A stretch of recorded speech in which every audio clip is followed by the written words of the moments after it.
Il silenzio lungo le cali di Treviso in un'Epifania mai così desolata. Nell'ultimo giorno di zona rossa la città è deserta. Pochi i trevigiani a passeggio, abbassate tutte le serrande dei negozi, alcune anche definitivamente.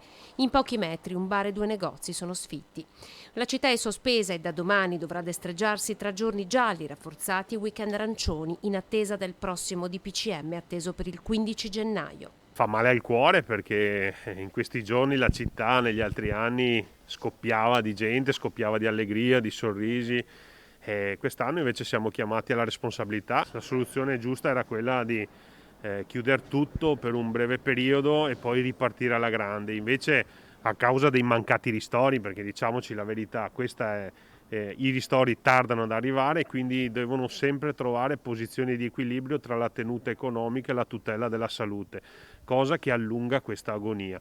Io l'invito che faccio ai miei cittadini è quello di non guardare tanto alle sfumature del colore, ma di limitare al massimo gli spostamenti. 3.638 sono i nuovi contagi, 126 morti in Veneto nelle ultime 24 ore. La Marca rimane maglia nera per numero di contagi. Il sindaco Mario Conte oggi avrebbe voluto raccontare un'altra a Treviso con la visita della Befana in Piazza dei Signori, una tradizione lunga 30 anni che chiamava a raccolta tutti i bambini della città.